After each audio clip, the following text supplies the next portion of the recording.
por estar nuevamente aquí. El día de hoy nos toca un tema pues muy, muy, muy importante. De hecho, ya estamos en el final de este curso de Historia de la Salvación que iniciamos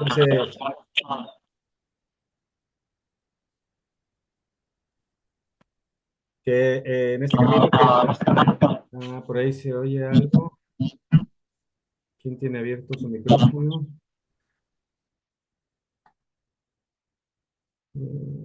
Ya. Ya están todos cerrados. Ok. Que iniciamos hace unos meses de este camino de la historia de la salvación, donde hemos venido conociendo el amor de Dios para nosotros, cómo su palabra viva y eficaz fue creadora y que nos lleva a poder vivir esta fe y llegar a este final donde pues nuestro fin es vivir eternamente con Dios. Pues bueno, padre, le cedo la palabra para iniciar el día de hoy tenemos, bueno, ya se los había mandado por WhatsApp, pero bueno, el día de hoy tenemos la fortuna de contar con el padre Víctor para que nos dé este tema y poder cerrar con broche de oro este curso. Muchas gracias, padre, por estar aquí con nosotros y pues le cedo la palabra.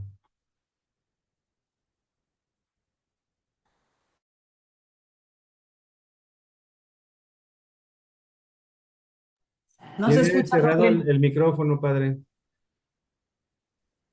Buenas noches a todos. Gracias por invitarme y especialmente gracias por estar ustedes aquí porque pues ustedes tienen trabajo, tienen familia, responsabilidades y han dedicado este tiempo a la escucha de la palabra, este, y han permanecido porque si ya llegamos al último capítulo de esta lección, pues ya habla muy bien de la perseverancia, ¿no? Del deseo de conocer la fe.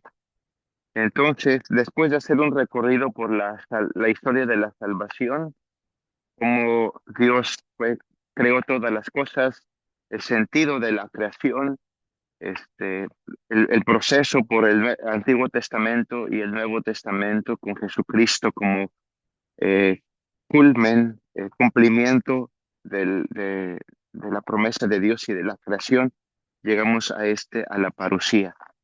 Y la palabra viene del griego y hace referencia a la segunda venida de Jesús. Esto significa parusía. Entonces, por eso me gusta empezar con el texto del Evangelio de San Juan. Es en el capítulo 14, versículos del 1 al, al 6.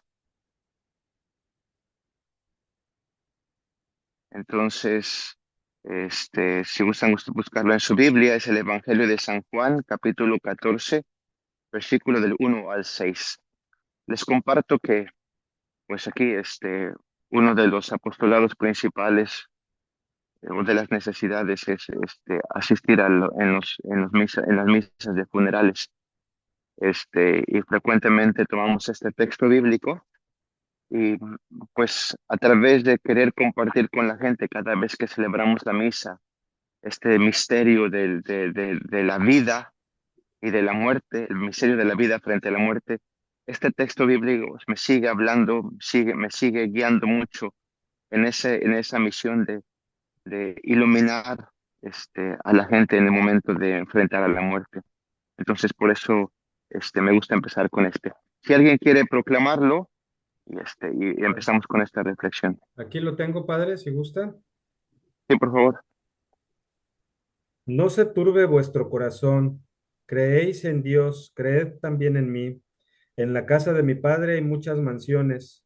Si no, no os habría dicho que voy a prepararos un lugar, y cuando haya ido y os haya preparado un lugar, volveré y os tomaré conmigo, para que donde esté yo, estéis también vosotros.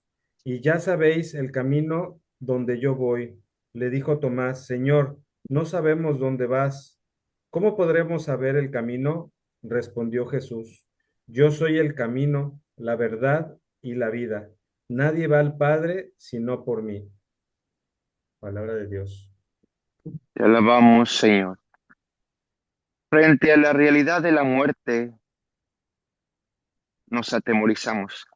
Y si nos preguntamos a uno mismo, ¿qué es lo que más temes? Y a veces nuestra respuesta es, pues temo morir, alejarme de mi familia. Temo que los que más amo enfrenten la muerte. Temo perder a mi padre, temo perder a mi esposo, temo perder a mis hijos. Si ustedes se fijan, esta realidad de la muerte nos sobrepasa y nos aterroriza porque no sabemos qué hay y qué es esto. Entonces, por ejemplo, frente a una enfermedad tenemos la esperanza de luchar. Y primero, Dios, si encontramos buenos doctores o te cuidas tu salud, podrás salir de esta enfermedad. Hay cierta esperanza, ¿verdad? Eh, a- Cualquier que sea el problema, perdiste el trabajo. No te preocupes, vamos a buscar. Va a ser difícil, pero vamos a encontrar trabajo. Siempre hay una esperanza, una posibilidad de hacer un cambio. Pero frente a la muerte, ¿qué podemos decir frente a la muerte? Cuando aquel familiar que amamos está postrado ya sin vida, ¿qué podemos decir si no tenemos fe? Entonces, es la respuesta de Jesús frente a esta realidad nuestra de enfrentar la muerte, aquello que nos atemoriza. Y Jesús dice, no se turbe su corazón, crean en Dios y crean también en mí. Crean en Dios, ya creen en Dios, ese es un presente. Creen en Dios, crean en mí. Jesús se hizo carne y ha venido a revelarnos el plan de Dios. Ustedes recordarán lo que dice San Pablo, ¿verdad? Aquel misterio que había estado escondido por todas las generaciones ha sido revelado a través de Jesucristo. ¿Cuál es este misterio? El plan de Dios para cada uno de nosotros. Y este misterio se nos revela a través de Jesucristo. Entonces dice Jesús, no se turbe vuestro corazón. Creen en Dios, crean también en mí. Y ponemos atención, antes de continuar la reflexión del texto, este, versículo 3. Jesús dice, cuando haya ido y os haya preparado un lugar, volveré y los tomaré conmigo, para que donde yo esté, estén también ustedes. Este versículo es importante, ¿por qué? Porque el título de este tema, de esta lección es parusía. ¿De dónde viene esta palabra? ¿De dónde viene esta creencia de que Jesús va a volver? Ah, pues nos basamos en las mismas palabras de Jesús. En el versículo 3, Jesús dice, cuando haya ido y les haya preparado un lugar, volveré y los tomaré conmigo para que donde yo esté, estén también ustedes. Entonces, Jesús dice, volveré. ¿Cuándo fue primera venida de Jesús? Cuando se hizo carne. Uno de nosotros nació en Belén, creció, sufrió como cada uno de nosotros, pero no pecó como nosotros, ¿verdad? La primera venida de Jesús es su encarnación en el seno de la Virgen María. ¿Cuál será su segunda venida? En el cumplimiento de los tiempos, en el cumplimiento de los tiempos. Jesús dice, volveré. Ahora vuelvo al versículo 2, porque si nos preguntamos, ¿hay cielo? ¿Hay vida eterna? ¿Hay vida en el más allá? Jesús dice, volveré y los llevaré conmigo. Y dice, en la casa de mi padre hay muchas mansiones. Si no, no se los habría dicho, porque voy a prepararles un lugar. Este, Cuando Jesús dice, en la casa de mi padre, Él nos está describiendo qué es el cielo. Y podemos decir, ¿qué es el cielo? Es ese lugar donde el amor del Padre es el centro y los hijos se reúnen por este amor del Padre. El amor del Padre es la fuente de unión, de armonía. Entonces, el cielo no es un lugar que podamos describir. ¿Dónde está? Arriba, abajo. El cielo es esta, este, esta vida en comunión con Dios y con los demás. Pensemos en una familia. en la casa de mi padre hay muchas mansiones. Si una casa de los papás es pequeña, pero tienen 10 hijos, casi, aunque tengan 10 hijos, todos los hijos tienen un lugar ahí en la casa de los papás. ¿Por qué? Pues porque son amados, son recibidos, forman parte de esta familia. Hay hijos que son obedientes, hay hijos que son rebeldes, pero aunque el hijo es rebelde, su lugar no se va, su lugar no desaparece. ¿Por qué? Porque el lugar que un hijo tiene en la casa del padre no depende de su bondad o de su fidelidad, depende del amor del padre a los hijos. Entonces, no sé si ustedes han tenido la experiencia de este hijo que es rebelde, tiene su carácter, siempre está peleando, pero es al que más la mamá espera, es al que más los papás desean ver. Y los hijos, los hermanos se enojan. ¿Por qué si tu hijo tiene estos malos hábitos? ¿Por qué si tu hijo tiene estas malas actitudes? ¿Por qué estás pensando en él? ¿Por qué lo invitas? ¿Por qué lo llamas? ¿Por qué lo esperas? Porque es el lugar de un hijo en la casa de los padres no depende de la perfección del hijo o de la fidelidad del hijo, depende del amor del padre o del amor de los padres que le dan un lugar.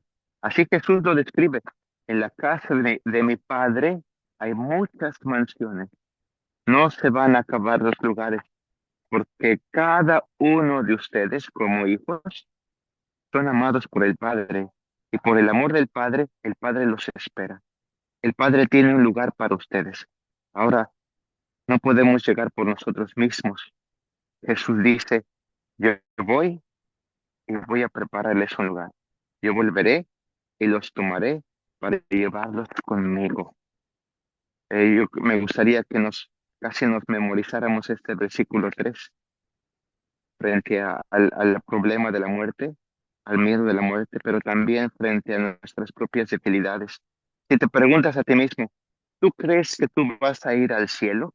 A veces nos respondemos, no creo, porque sé mis malas actitudes, sé mis pecados, será muy difícil que yo entre al cielo. Y esto nos genera desánimo. Pero si nos- desde el versículo 13, desde el versículo 3 nos preguntamos, ¿tú crees que vas a entrar al cielo? Tal vez hoy yo no lo merezco, tal vez hoy aún no estoy preparado, pero Dios me está esperando y tiene un lugar para mí. Este último, Dios tiene un lugar para mí, Dios me está esperando, nos llena de esperanza a luchar por ser esos hijos que Dios espera.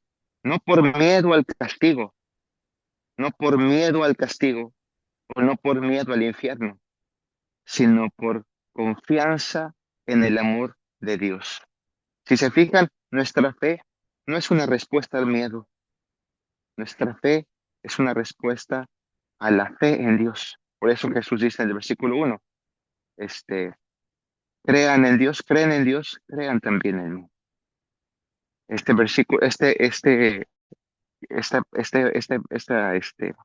lectura para mí es muy iluminadora. ¿Qué es el cielo?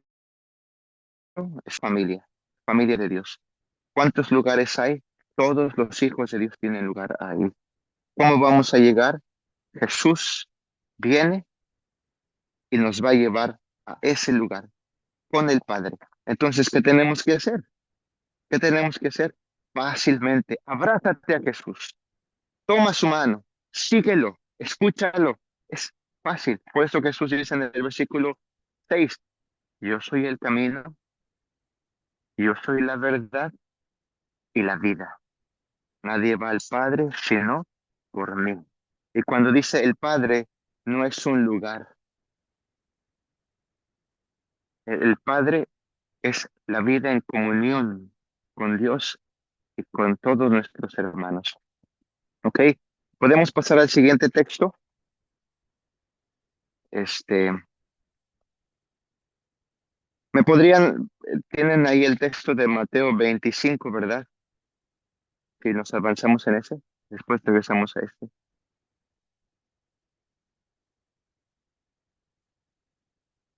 ese, sí, por favor. Vamos a buscar el Evangelio de San Mateo, capítulo 25, versículo del 31 al 46. Aquí lo tengo. No sé, ¿por qué es importante este? ¿Por qué sigo con este? Porque, ok, Jesús dice que en la casa del Padre todos tenemos lugar y que Él va a venir y va a llevarnos con Él. Ahora, en concreto, ¿qué tenemos que hacer? En concreto, ¿qué significa vivir como hijos de Dios? Entonces vamos a este texto de Mateo. ¿Sí? ¿Quién lo quiere proclamar? Cuando el Hijo del Hombre venga en su gloria, rodeado de todos sus ángeles, se sentará en su trono como Rey glorioso. Todas las naciones serán llamadas a su presencia, y como el pastor separa las ovejas de los machos cabríos, así también lo hará él. Separará unos de otros, poniendo las ovejas a su derecha y los machos cabríos a su izquierda. Entonces el rey dirá a los que están a la derecha: vengan los benditos de mi Padre, tomen posesión del reino que ha sido preparado para ustedes desde el principio del mundo. Porque tuve hambre y ustedes me alimentaron, tuve sed y ustedes me dieron de beber. Pasé como forastero y ustedes me recibieron en su casa. Anduve sin ropas y me vistieron. Estaba enfermo y fueron a visitarme. Estuve en la cárcel y me fueron a ver. Entonces los buenos preguntarán: Señor, ¿cuándo te vimos hambriento y te dimos de comer, sediento y te dimos de beber, o forastero y te recibimos, o sin ropa y te vestimos? ¿Cuándo te vimos enfermo o en la cárcel y te fuimos a ver?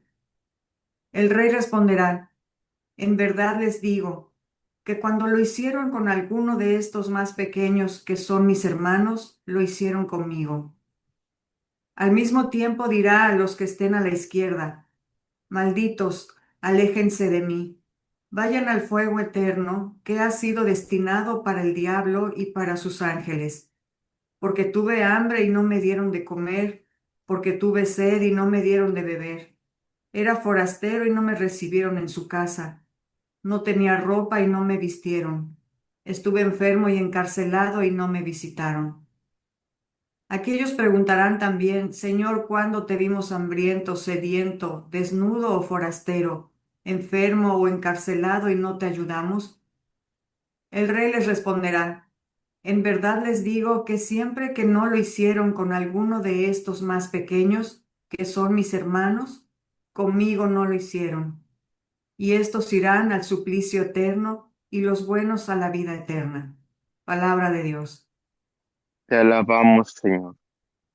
Tienen ahí el texto en sus Biblias y fíjense cómo empieza.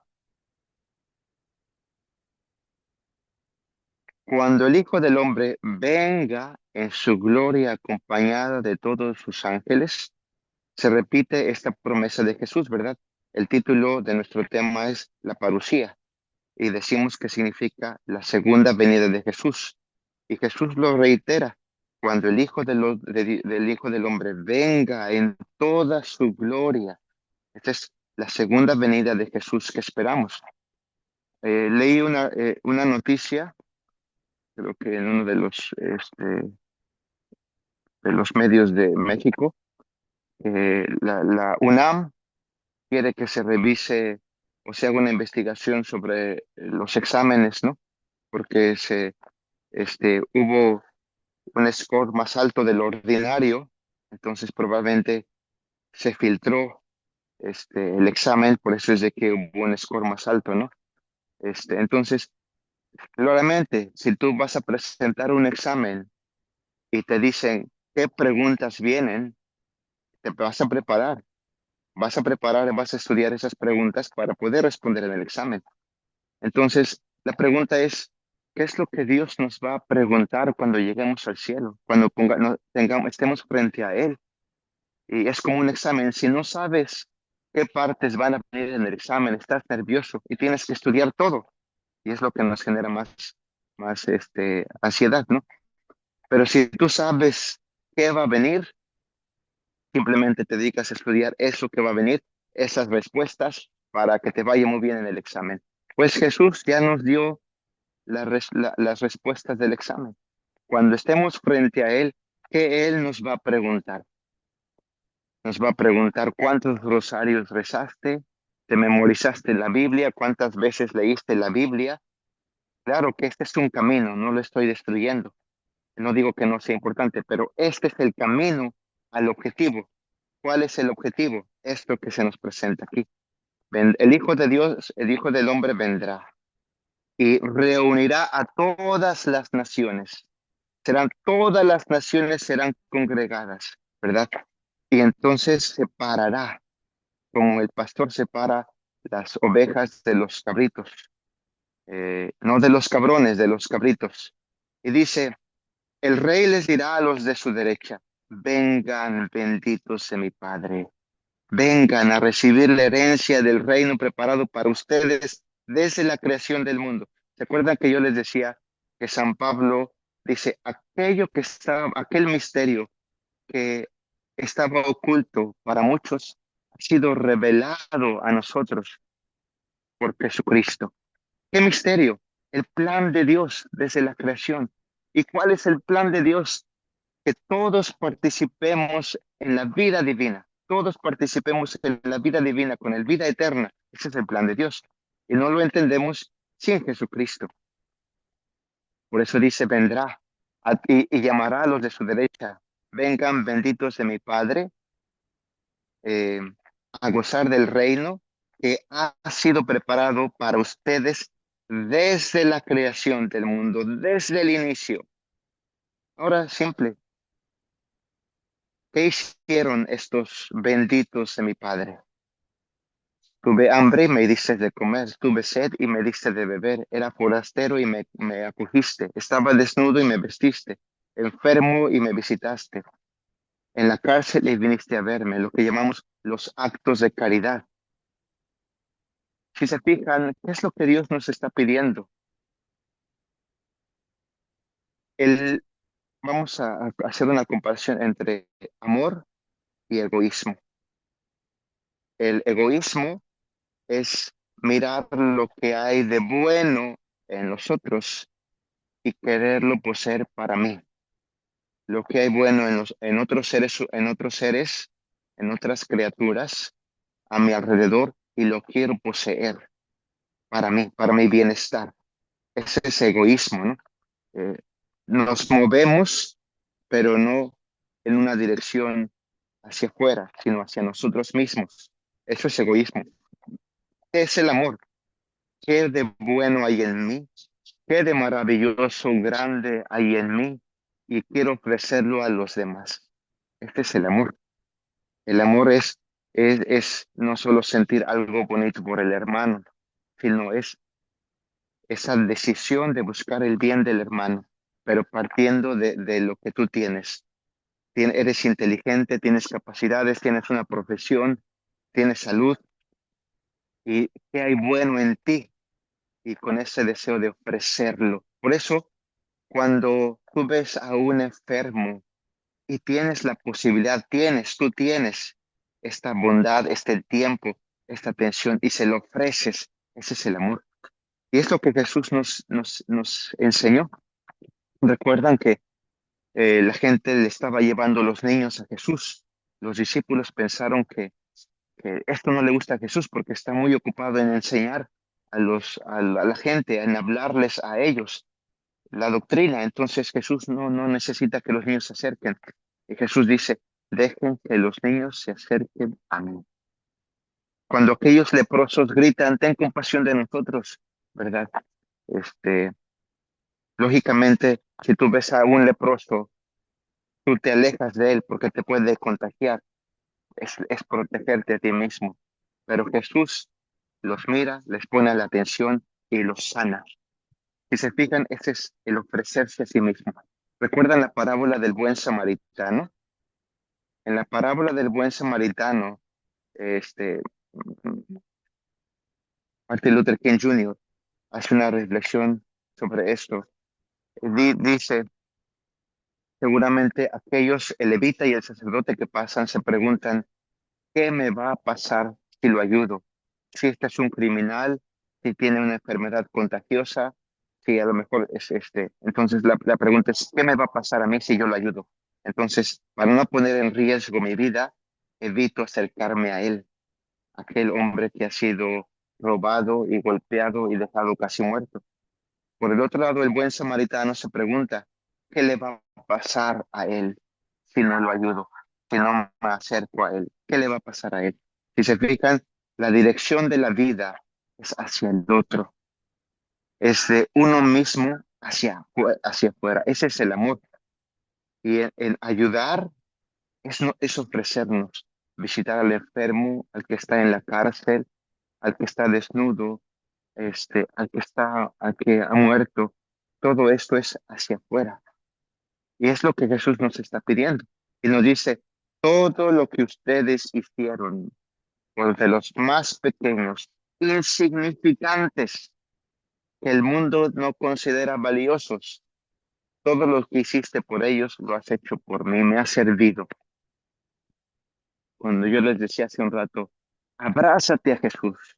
Si Él es el camino y Él nos promete llevarnos a la vida eterna, abrázate a Jesús. Y este abrazarte a Jesús no solo implica imitarlo, sino servirlo, amarlo en aquellos que están frente a ti.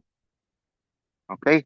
Entonces, esto es lo que Jesús nos pide. Ahora, no lo vamos a leer, pero en el mismo capítulo 25 y de hecho en el capítulo 24 de San Mateo hay dos parábolas. En el capítulo 25 está la parábola de las vírgenes, eh, eh, donde 10 son 10 vírgenes, 5 son previsoras y 5 son imprudentes o necias, las llama aquí, ¿no? Entonces, si te fijan, esta parábola está muy relacionada, es no esperar a que llegue el momento, prever lo que, dónde vas, hacia dónde se dirige tu vida. También ahí está una parábola anterior, ustedes la pueden leer en relación con este texto, donde el rey o el señor distribuye talentos y se va al regresar pedirá cuentas de los talentos que ha dejado cada uno de ellos. Entonces, estas dos parábolas están muy en relación con la reflexión de esta vida eterna, de cómo estar preparados para esta vida que deseamos en comunión con Dios. ¿Ok? Pasemos al primer texto que tienen ustedes en la presentación de la carta a los Colosenses.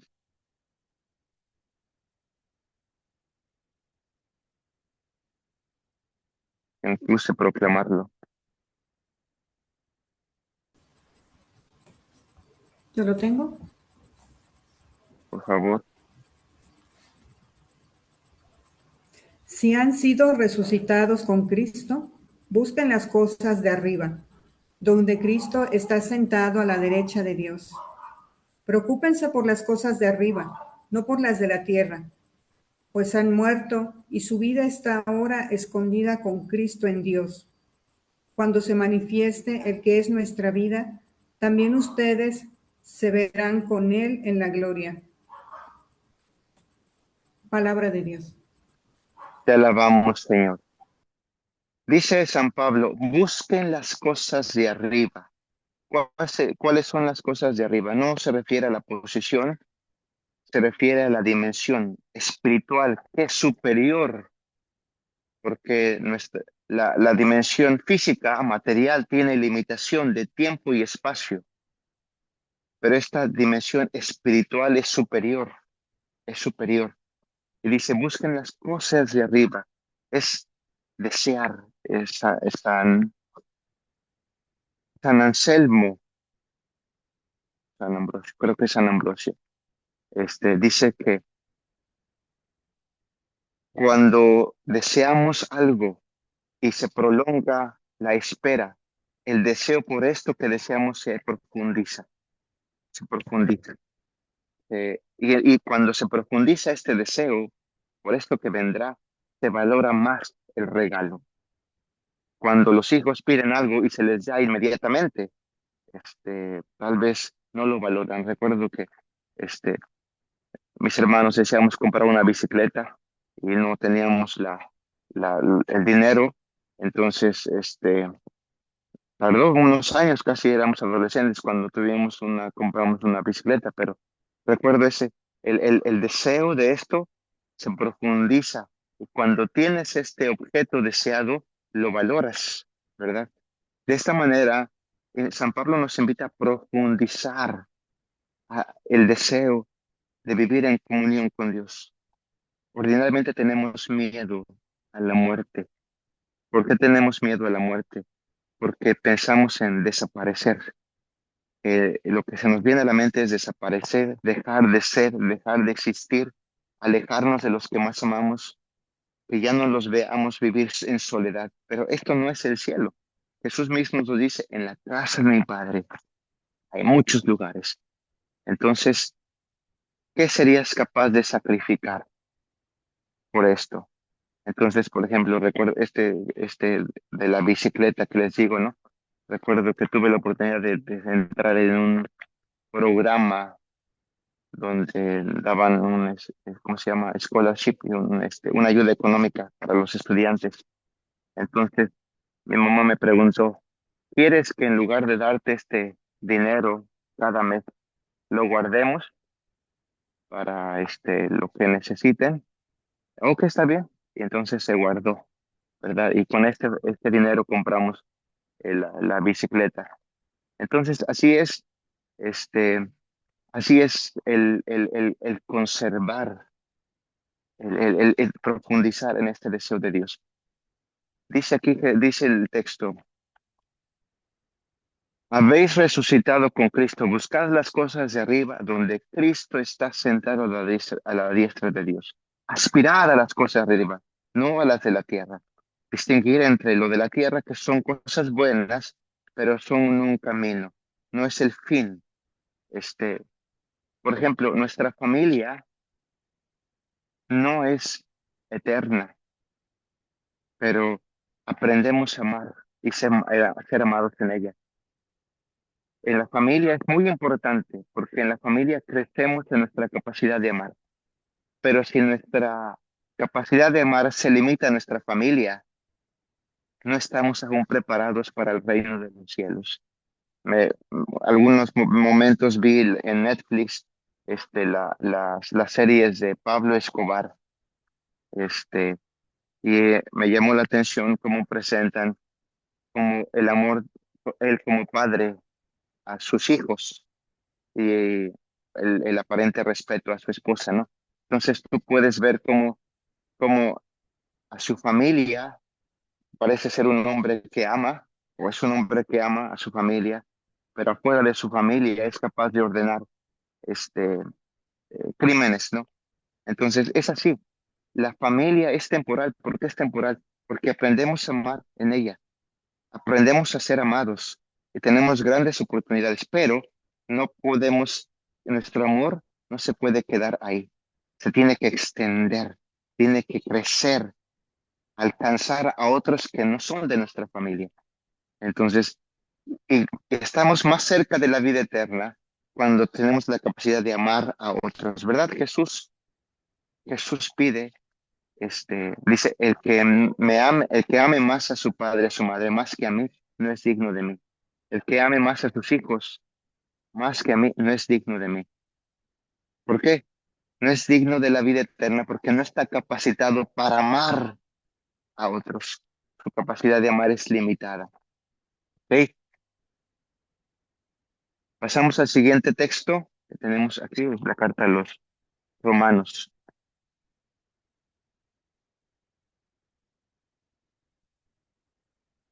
Si alguien gusta proclamarlo.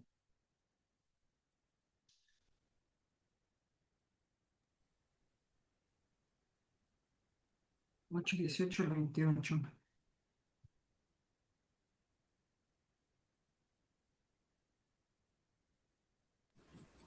En verdad me parece que lo que sufrimos en la vida presente no se puede comparar con la gloria que ha de manifestarse después en nosotros. Y toda la creación espera ansiosamente que los hijos de Dios salgan a la luz. Pues si la creación se ve obligada a trabajar para la nada, no es porque ella hubiese deseado esa suerte, sino que le vino del que la sometió. Con todo, ella guarda la esperanza de ser liberada del destino de muerte que pesa sobre ella y de poder así compartir la libertad y la gloria de los hijos de Dios. Sabemos que toda la creación sigue con sus gemidos y dolores de parto. Lo mismo nosotros, aunque se nos dio el Espíritu como un anticipo de lo que hemos de recibir. Gemimos interiormente anhelando el día en que Dios nos adopte y libere nuestro cuerpo. La salvación que se nos dio la debemos esperar, pero ver lo que se espera ya no es esperar. ¿Cómo se podría esperar lo que se ve? Pues bien, esperar cosas que no vemos significa tanto constancia como esperanza.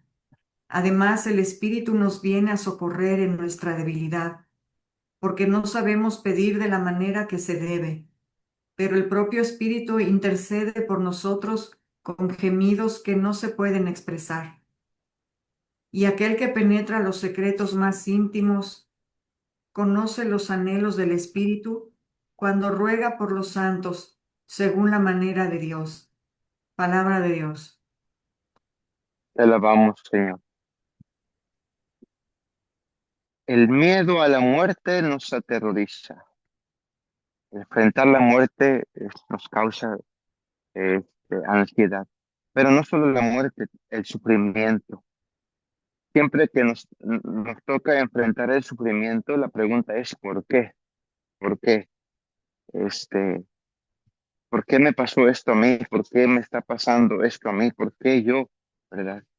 Y si se fijan, la respuesta de San Pablo ante la realidad del sufrimiento, dice, porque estimo que los sufrimientos del tiempo presente no son comparables con la gloria que se ha de manifestar en nosotros. San Pablo mismo usa la imagen de un atleta que tiene que sacrificarse en el entrenamiento. Cada entrenamiento es un sufrimiento. De hecho, dicen, no pain, no gain. Si no, si no hay dolor, no hay avance, ¿verdad? Entonces, un atleta siempre tiene que sobrepasar sus límites. Cuando está haciendo el ejercicio, el entrenamiento, siente que ya no puede, que ya no tiene fuerzas, tiene que dar un poco más. Y ese dar un poco más es lo que lo va fortaleciendo, ese extra. Este, y eso causa sufrimiento. El sufrimiento es signo de esta limitación en el atleta. Cuando empieza a sufrir, siente el dolor, es porque ha llegado a sus límites, pero el resistir lo lleva a la fortaleza. Entonces, San Pablo dice, cuando sufrimos, a veces lo único que miramos es el sufrimiento, y por eso es que nos cuesta trabajo aceptarlo, pero hay que echar nuestra esperanza en no solamente el sufrimiento, sino lo que viene. El sufrimiento que hoy nos toca abrazar nos va a llevar a esta gloria que ni siquiera nos podemos imaginar. Está este libro del padre José Antonio Fortea, que se llama las aguas, ¿cómo se llama? No me acuerdo, es sobre el cielo. Y hay un sacerdote que ha sido suspendido de sus facultades porque ha sido acusado injustamente de algo malo y después tiene enfermedades, está solo, pero un ángel le revela el cielo. Y la primera pregunta que le hace el sacerdote al ángel es, yo solamente quiero preguntarle a Dios, ¿por qué tanto sufrimiento? ¿Por qué tanto sufrimiento? He sido acusado injustamente, a pesar de haber servido, ahora no puedo ejercer mi ministerio y estas enfermedades que me debilitan. Solamente quiero preguntar por qué tanto sufrimiento. La respuesta del ángel es, después de mostrarte la gloria que Dios ha preparado, lo único que te vas a preguntar es, ¿por qué no acepté un poco más de sufrimiento? Entonces, el sufrimiento no es el fin, pero cuando llega es abrazarlo y saber que este nos lleva a algo más grande. Es lo que dice San Pablo. Yo estimo que los sufrimientos del tiempo presente no son comparables con la gloria que se ha de manifestar en nosotros. ¿Verdad que esperaríamos que si el Hijo de Dios se hizo hombre, viniera a quitar todo el sufrimiento que hay en el mundo para que de esta manera todos viviéramos plenamente felices? Porque si el Hijo del Hombre, que es poderoso, se hizo hombre y quitó todo el sufrimiento, entonces la vida sería plena. Ese es nuestro pensamiento.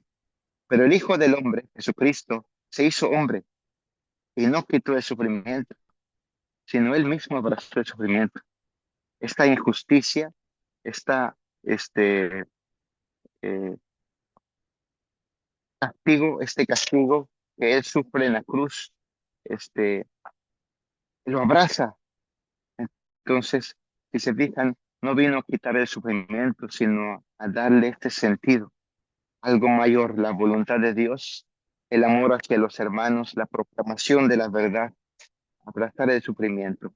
Ahora, San Pablo nos dice que no estamos solos, se nos ha concedido ya la primicia, la primicia de esta vida eterna que contemplaremos, que tendremos, que es el Espíritu Santo.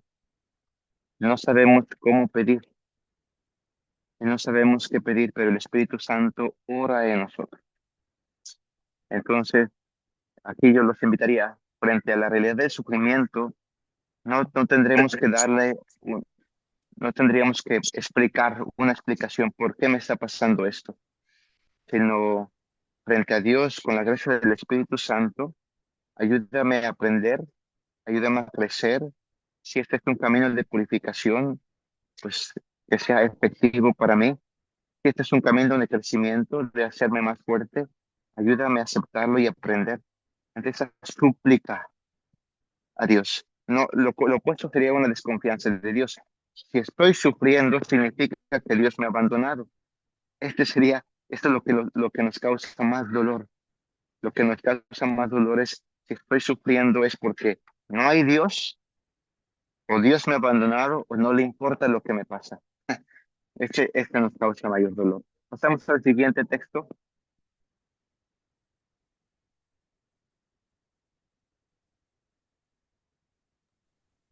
Lo tengo. por favor. Mas por esos días, después de aquella tribulación, el sol se oscurecerá, la luna no dará su resplandor, las estrellas irán cayendo del cielo y las fuerzas que están en los cielos serán sacudidas. Entonces verán al Hijo del Hombre viniendo entre las nubes con gran poder y gloria. Entonces enviará a los ángeles y reunirá de los cuatro vientos a sus elegidos, desde el extremo de la tierra hasta el extremo del cielo. Palabra de Dios. Te alabamos, Señor. Este texto también nos habla sobre la parucía. Llamará a todos sus elegidos. Todos se reunirán. Pero algo que ustedes van a percibir cuando se habla el día del Señor, especialmente en el Antiguo Testamento, es de que parece terror. Incluso si ustedes leen el libro del Apocalipsis, cuando se habla de la obra de Dios, hay destrucción, hay sufrimiento. ¿Por qué? Para aquellos amigos de Dios que se han abrazado a Jesucristo, esta venida del Señor es libertad, como lo decía San Pablo, es liberación, es plenitud. Pero aquellos que se han aferrado a las cosas materiales, aquellos que se aferran a las cosas materiales de este mundo, cuando viene el Dios, sufren porque no están preparados para esta transformación. Si no hay fe, si no hay confianza en Dios, si no hay unión con Dios, si no hay capacidad de amar, ¿cómo vamos a participar de esta vida de Dios? ¿Sí? Por ejemplo, un estudiante que tiene la voluntad de aprender sabe que necesita un examen, porque en este examen él va a reconocer dónde está, dónde ha avanzado y dónde le falta. Lo necesita. Entonces, está interesado en aprender. Sabe que el examen no es fácil, pero necesita enfrentarlo porque es una manera de evaluarse. Y un estudiante que no le interesa aprender, ¿verdad? Este, claro que el examen lo aterroriza, especialmente si no está preparado, si no ha puesto atención en las clases, si no ha aprendido, no ha revisado, no ha estudiado. Claramente es un terror el examen. Este, es lo mismo. La misma realidad divina puede ser para unos luz y salvación y vida, para otros oscuridad y sufrimiento, sufrimiento sin sentido. Entonces, es lo que nos anuncia este texto. Pasamos al siguiente, por favor.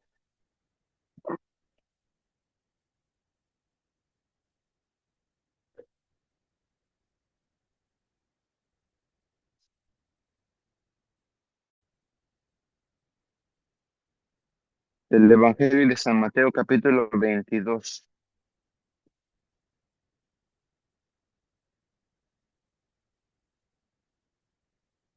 28 al 32. Puede Aquí ser lo tengo, completo, 28 al 32. ¿Sí? 18 al 32. Entonces, en la resurrección, ¿de cuál de los siete será la mujer? Porque todos la tuvieron.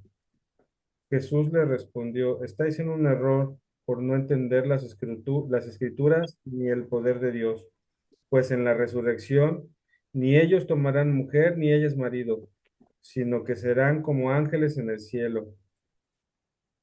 Y en cuanto a la resurrección de los muertos, ¿no habéis leído lo que dijo Dios? Yo soy el Dios de Abraham, el Dios de Isaac y el Dios de Jacob. No es un Dios de muertos, sino de vivos. Palabra de Dios. Te alabamos, Señor. Esta es la respuesta de Jesús al problema planteado por los saduceos, que le dicen a Jesús, ¿es cierto que hay resurrección? Y entonces le plantean este, este, esta historia.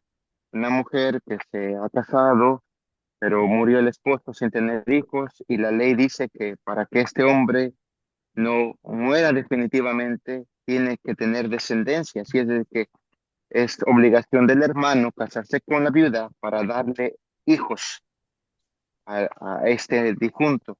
Entonces, se supone que siete hermanos se casan con la misma mujer por querer. Todos mueren sin haber tenido hijos. Entonces, la pregunta de los saduceos, pues en el cielo o en la vida eterna o en la resurrección, ¿quién de estos siete será su marido?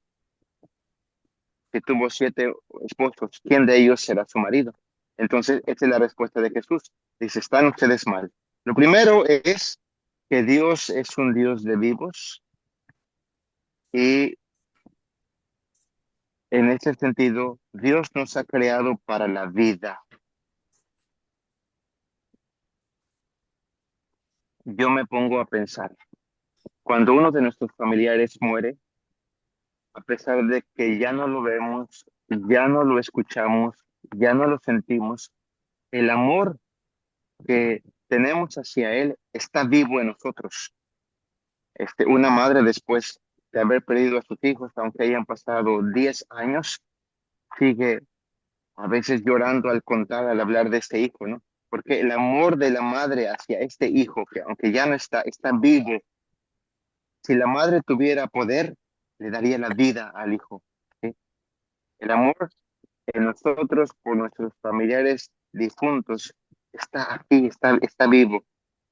Ahora, si esto pasa en nosotros, imagínense en Dios. El amor de Dios por cada uno de nosotros vive, no está muerto, vive.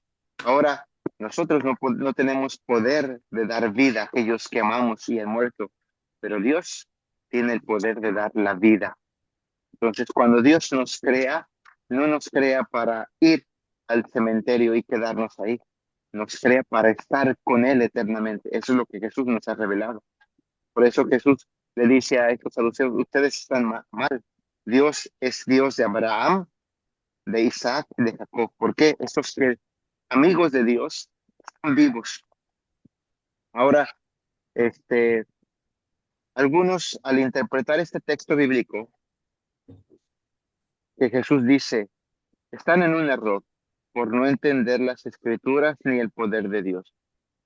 Pues en la resurrección ni ellos tomarán mujer ni ellas marido, sino que serán como ángeles en el cielo.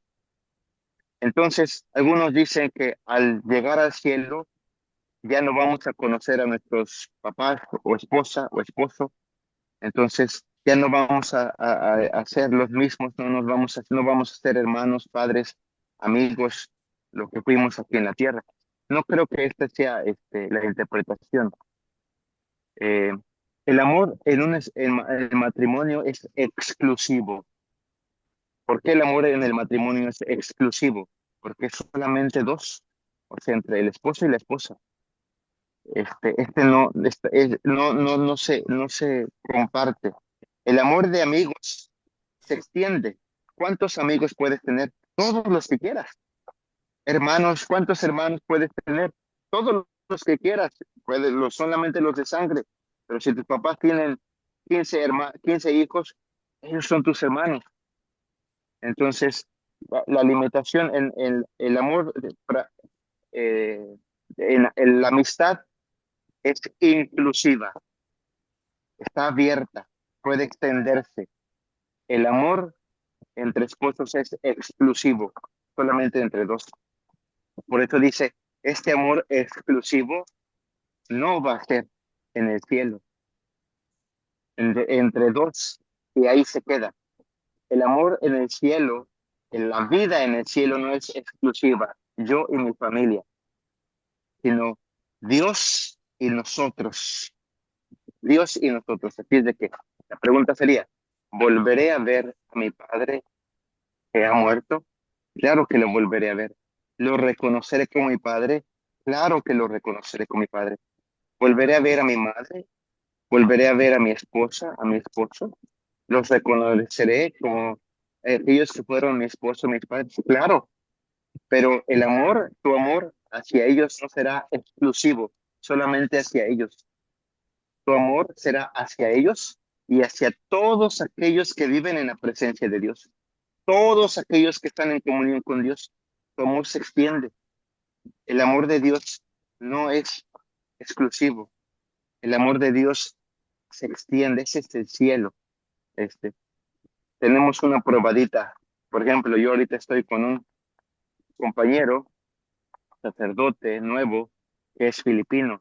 De hecho, creo que he vivido más con estos 10 años de mi vida, he vivido más con filipinos, vietnamitas que con mexicanos. Este, otra lengua, otra cultura, pero verdaderamente uno se experimenta esa amistad, ese aprecio, esa alegría de estar juntos, ¿no? Recuerdo que uno de los seminaristas eh, misioneros dejó la comunidad, ¿no? Decidió regresar a su casa.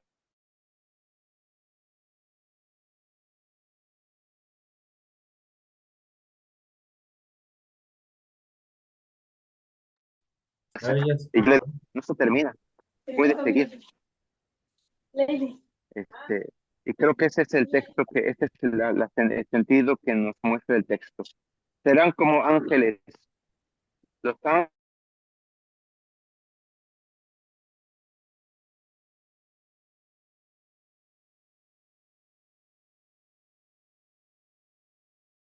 el siguiente.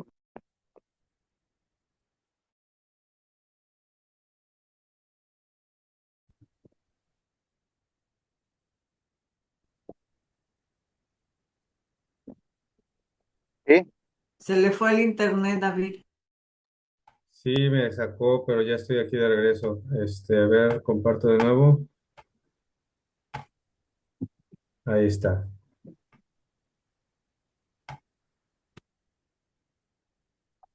Sí. Esta carta de los Corintios, capítulo 15. 42 a 44. Yo lo tengo, si gusta.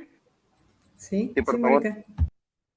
Lo mismo ocurre con la resurrección de los muertos.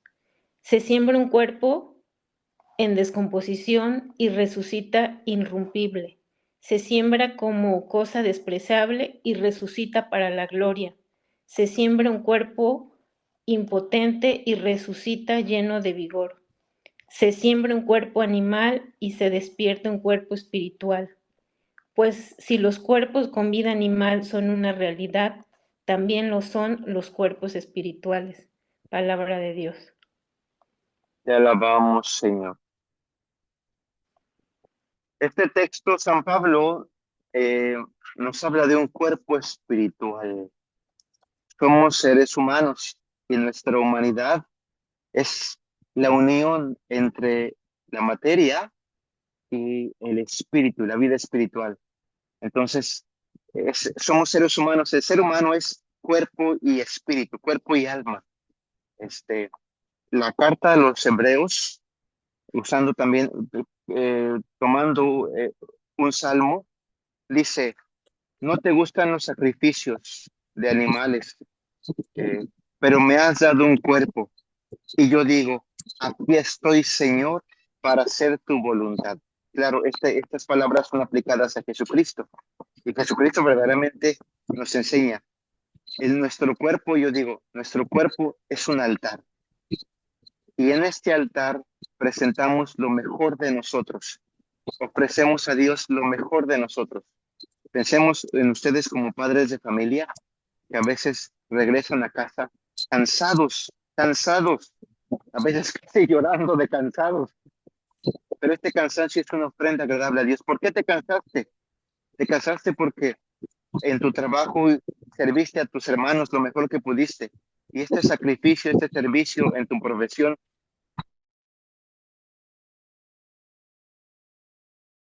los estudiantes, tu inteligencia, tu voz, tus, tu capacidad de escuchar, tus manos, tus pies, todo esto se unió para ofrecer a Dios lo mejor de ti. ¿Cómo?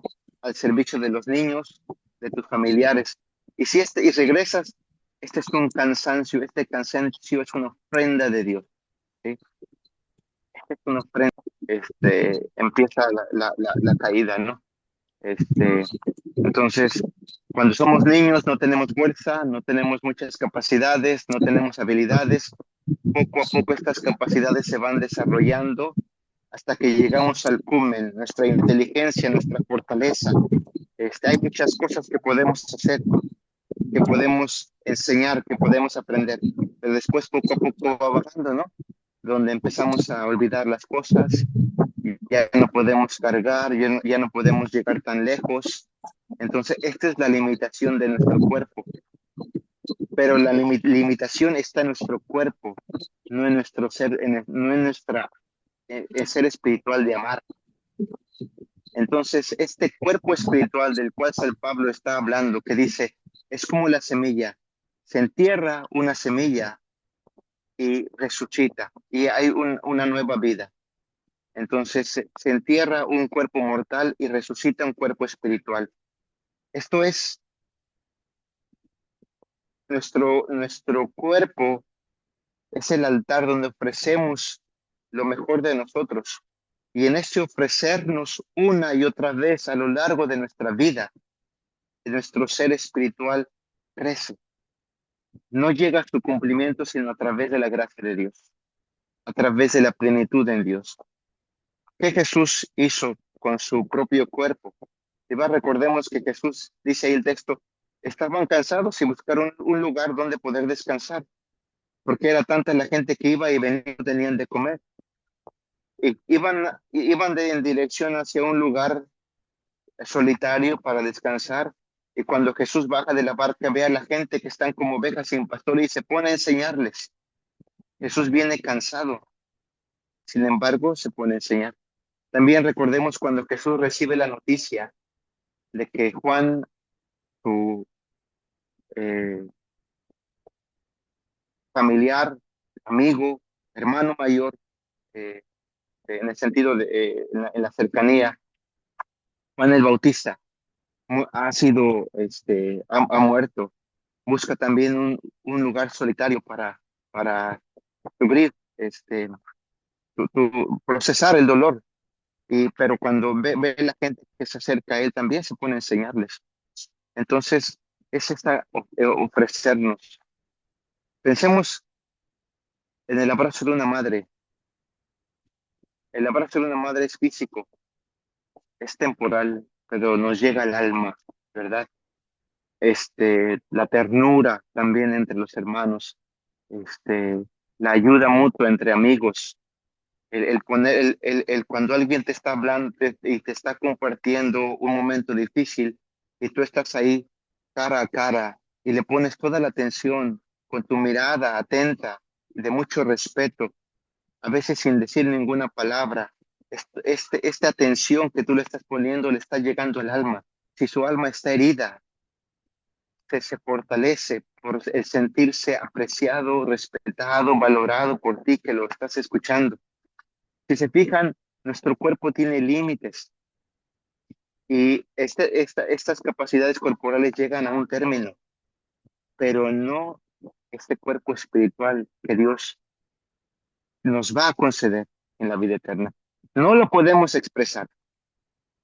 ¿Cómo va a ser? No puedo describir físicamente cómo va a ser este cuerpo espiritual, pero lo que sí yo puedo decir es lo mejor que podemos hacer con nuestro cuerpo no se va con la muerte. Lo mejor que podemos hacer con nuestro cuerpo seguirán nuestras capacidades en la vida eterna, en la vida espiritual. Podemos decir, podríamos experimentar un abrazo nuevamente de mi padre que falleció. Cuando vaya yo al cielo y lo vea, voy a poder experimentar tu abrazo, claro, porque esta capacidad de amar y mostrar el amor no se muere con limitación física. Nuestra capacidad de amar tiene que seguir, ¿no? Entonces, así lo comparto en esto que San Pablo nos propone. Y un último texto, muy breve, donde hablamos de estar preparados y nadie sabe ni el día ni la hora. Nos vamos a brincar el texto que ya compartí. Ya lo compartimos. Bien. Estos dos los leemos brevemente. Si dos personas pueden leer, como son muy breves, lo leemos uno seguido del otro. Y después al final hacemos una breve reflexión. Los tengo. Sí, por favor. Según San Mateo, es más de aquel día y hora nadie sabe nada, ni los ángeles de los cielos, ni el Hijo, solo el Padre. Y en San Marcos, más de aquel día y hora nadie sabe nada, ni los ángeles en el cielo, ni el Hijo, solo el Padre. Palabra de Dios. Te alabamos, Señor. Dos ideas que se nos manifiestan en estos textos. Una es, no sabemos ni el día ni la hora. No sabemos el día ni la hora de nuestra muerte. No sabemos ni el día ni la hora del cumplimiento de las promesas de Dios. No lo sabemos. Y tal vez no necesitamos saberlo. Lo que necesitamos saber hacia dónde vamos. ¿Qué tengo hoy? ¿Qué son las gracias que Dios me ha dado? Por eso lo relacionaba yo con este texto de los talentos. ¿Recuerdan que si está Mateo, este señor que distribuye talentos a sus siervos va y regresa y les pide cuentas? ¿Qué hiciste con estos talentos? No sabemos cuándo regresará, pero pon atención en lo que tienes. Pon atención en lo que se te ha dado y no te olvides hacia dónde va ahora. Cada día tienes que vivirlo, dando lo mejor de ti, amando cada día, sin olvidarte hacia dónde vas. Y dice, estén preparados. Si nos ponemos eh, a recordar, por ejemplo, en la escuela, cuando el profesor nos da una tarea y nos dice, tienen una semana, a veces no lo hacemos hasta el último día. Y claro que hay el estrés, ¿verdad? Ahí está el estrés porque nos queda poco tiempo. Pero si desde el primer momento que recibimos la tarea empezamos a hacerlo, llevarlo adelante,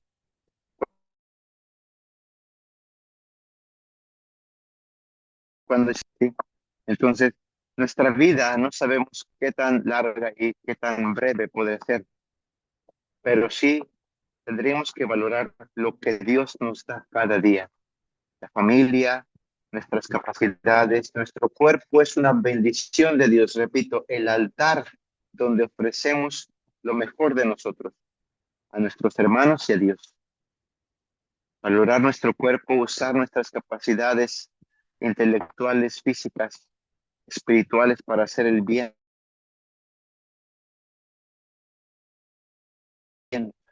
Esto es nuestra vida. ¿Ok? No sé si hay cosas que quisieran hacer, porque sobre todo a veces a la pregunta del cielo, si nos, si nos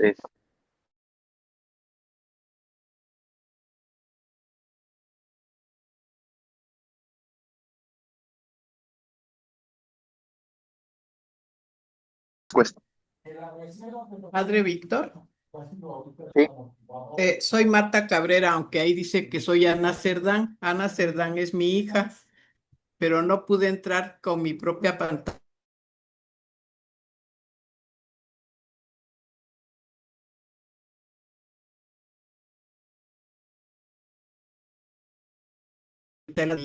Yo soy y de una pregunta, pedir si podríamos tener la oportunidad de escribir algunas preguntas, no solamente respecto a esta sesión,